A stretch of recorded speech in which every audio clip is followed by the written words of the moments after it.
जो आया है ये शंकर का है और शंकर इनके हैं। हम तो बीच में इनका संबंध, जैसे शादी के समय पे पंडित जी नहीं होते, तुम्हारा ये बांध देते हैं गठजोड़ा, बंधन बांध देते हैं। गुरु का काम बस इतना ही है, शंकर से तुम्हारा संबंध बांध दिया जाए। और कभी फेरे में क्या होता है, कभी लड़की आगे होती है, कभी लड़का आगे होता है। उसी तरह कभी भक्त आगे चले तो कभी मेरा भोलेनाथ आगे चले, संबंध में चले। ये करो शिव की आराधना।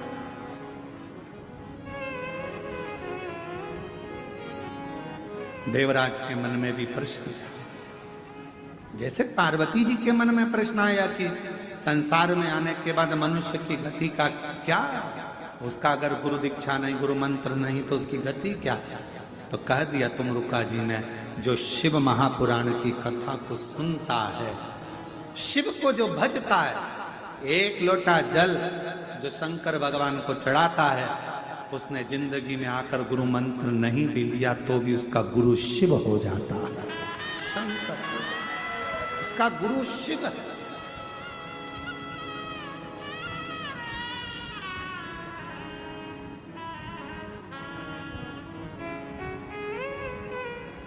अभी बीच में हमने कहा था घर की मां गुरु है, घर का पिता गुरु है, शिक्षा स्कूल में पढ़ाने वाला शिक्षक भी तुम्हारा गुरु है।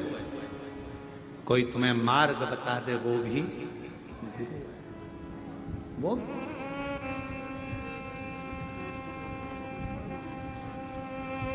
कभी कभी ऐसा होता है, तुम आ रहे थे, कहां जा रहे हो, सीहोर, मार्ग भटक गए, रास्ते में गाड़ी रोकी, किसी से पूछा क्यों भैया, हमें सीहोर जाना है, कहां से रास्ता है, किधर से पकड़े, बस यहां से चले जाना, 45 किलोमीटर दूरी पे सीहोर आ जाए, ऐसे जाके ऐसे जाना। आते समय तुम भी उससे कह, वाह गुरु क्या बात कही रहे, बिल्कुल 45 किलोमीटर पर सीहोर मिल गया, वाह रे गुरु, मंजिल तक पहुंचाए वो भी गुरु है। पति गुरु है, वो भी मार्ग बताता है। मां गुरु है, पिता गुरु है, शिक्षक गुरु है। और एक तुम्हारी उलझन में भी कोई आकर तुम्हें घर में बैठे थे और कोई तुम्हें मार्ग बताकर चले जाए कि ऐसा कर लो, वो भी किसी गुरु से कम नहीं है। वो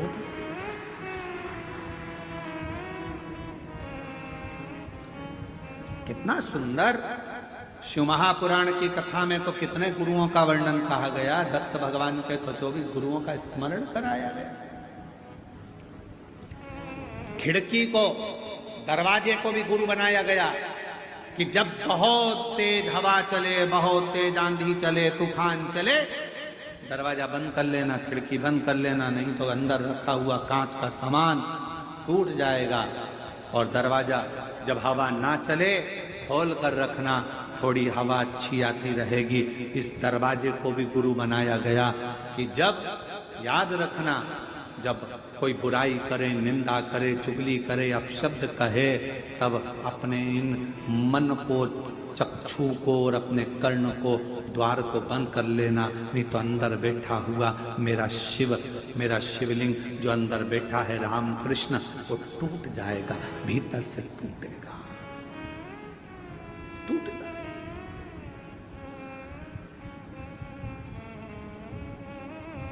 मन में जिसको बिठा कर रखो, वो राम कृष्ण शिव, वो विश्वास के रूप में बैठा है। और विश्वास ही नहीं टूटना चाहिए। अंदर बैठा हुआ शिव विश्वास है, मेरा राम, मेरा कृष्ण विश्वास है, ये टूटना नहीं चाहिए।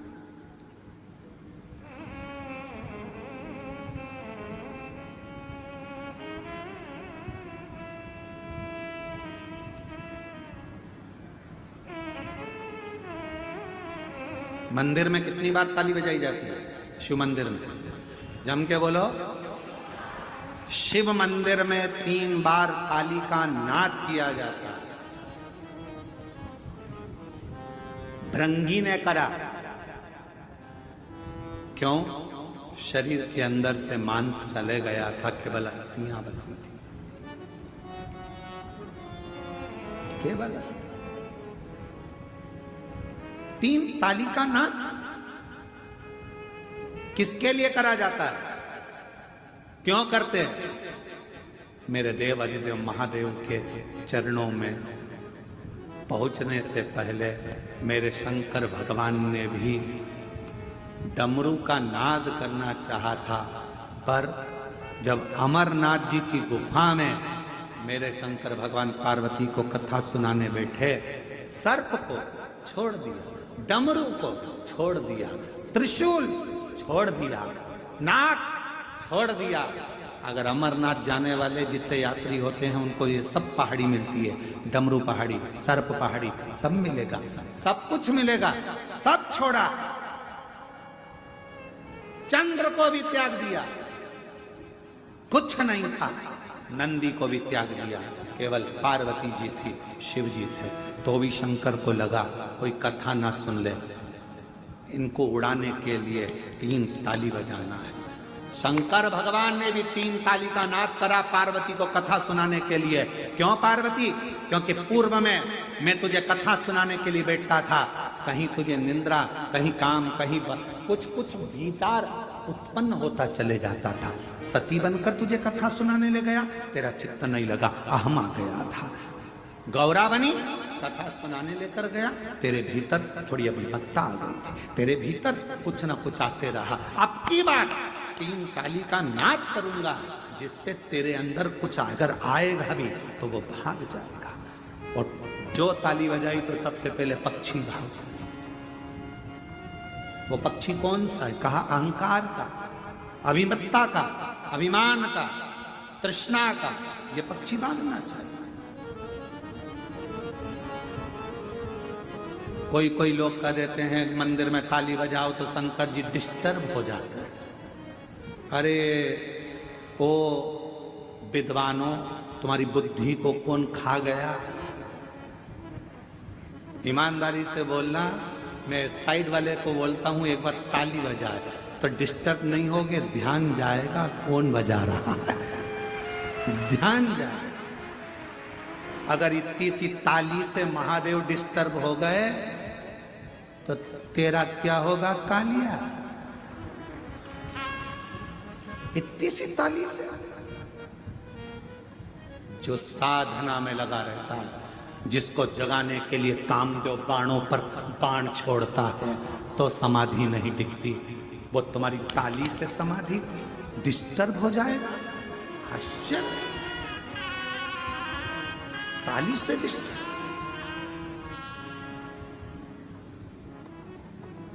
चित्त लगता, मन, हृदय, शिव। हम लोग तो कई बार कहते हैं एक्सक्यूज मी प्लीज, मैं हूं। कई लोग चिल्ला कहते हैं हेलो,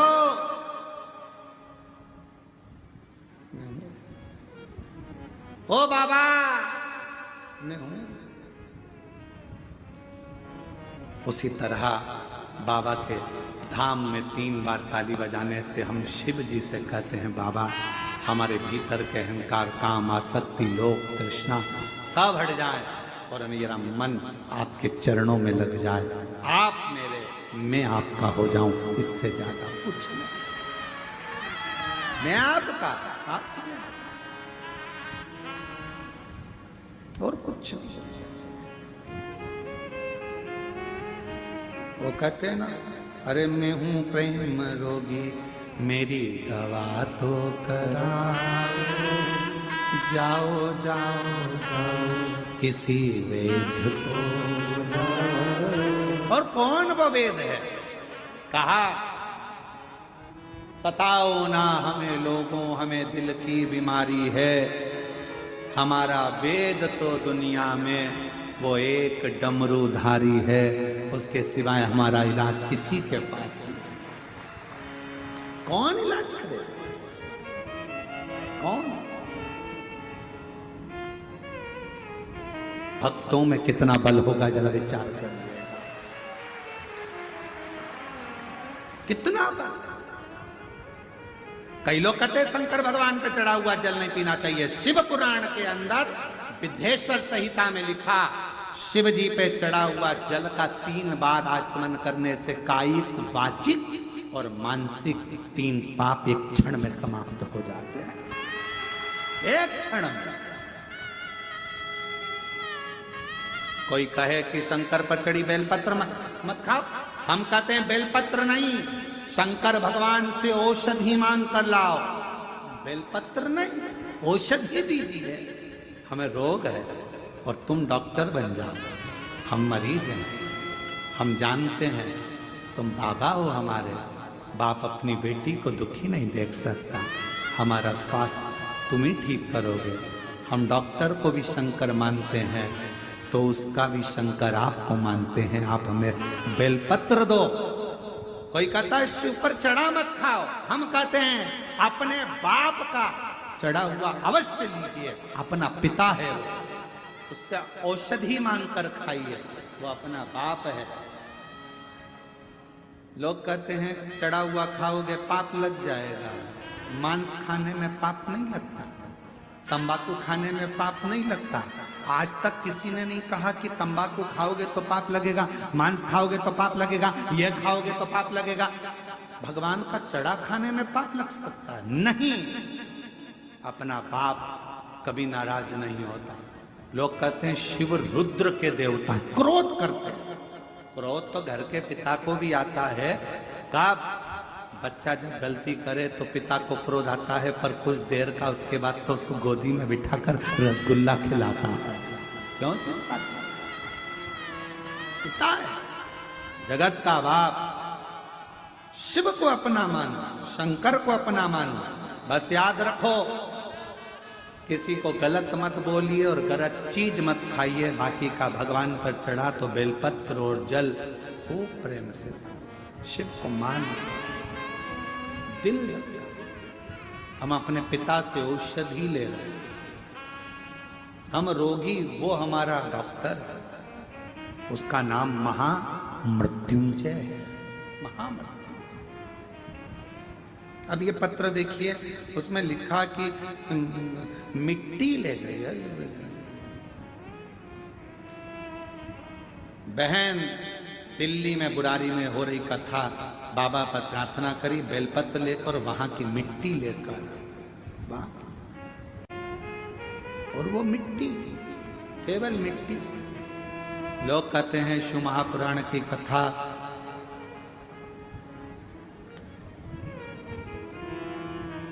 कथा का पंडाल है। हम कहते हैं पंडाल केवल कथा के नहीं, अपने पिता से अपने मन की बात कहने का। गलत मत खाओ, गलत मत बोलो। 3 बार ताली भी बजाओ तो शिव के लिए बजाना कि वो मुझे कभी तो देखेंगे, कभी तो देखेंगे। शिव की करुणा, उनकी उदारता,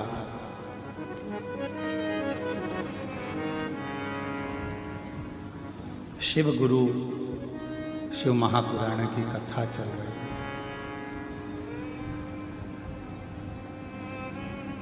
दुनिया में एक ऐसा गुरु शिव,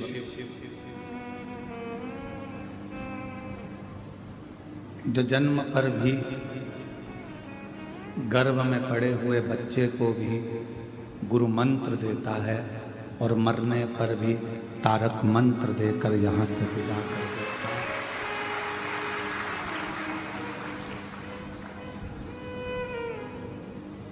काशी में माता पार्वती जी ने शिव जी से वर मांगा कि जिसके भी काशी में प्राण छूटेंगे उसको गुरु मंत्र देकर, तारक मंत्र देकर आपको विदा करना है।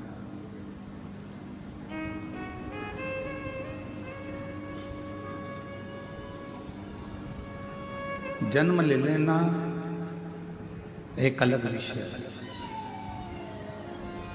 पर जन्म लेकर शिव की अविरल भक्ति को धारण कर लेना एक अलग विषय है। और वो विषय भी केवल भगवान शंकर को याद कर लिया, शिव का स्मरण कर लिया, शिव नाम का स्मरण कर लिया, उतने में ही बाबा देवाधिदेव महादेव ने अपना फल प्रदान कर दिया। केवल याद कर। अब उसमें आपको बहुत सारा कोई दिखावा नहीं करना है, कोई ढोंग नहीं करना है, कोई पाखंड नहीं करना है, कोई आडंबर शिव को प्रिय नहीं। कितना सुंदर कहा है कि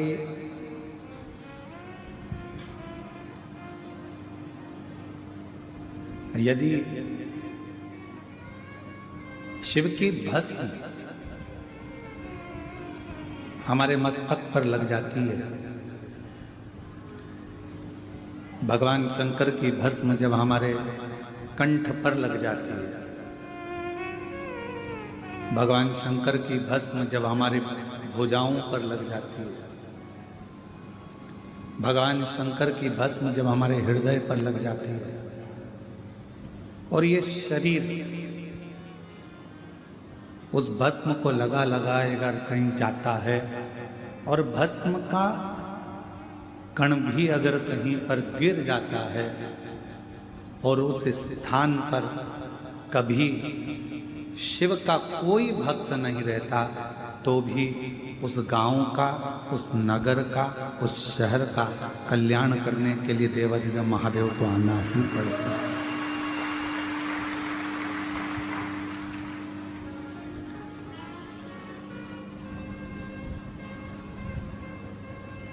शिव आता है और अपने जीवों का कल्याण करने के लिए पहुंचता है।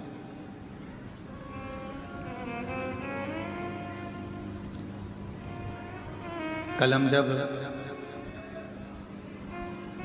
शाम को भोजनशाला में आए थे तो किसी ने एक प्रश्न करा था कि मुक्ति हमसे कितनी दूर है।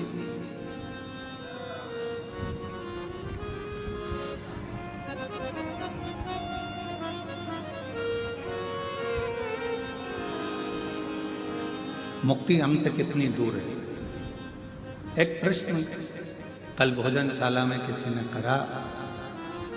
उस समय पर हमने जवाब नहीं दिया क्योंकि प्रश्न अच्छा था।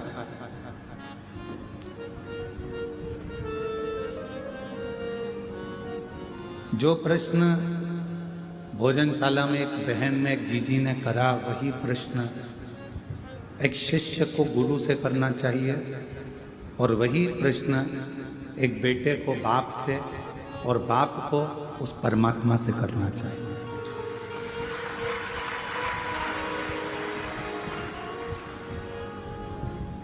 कि हमसे मुक्ति कितनी दूर है।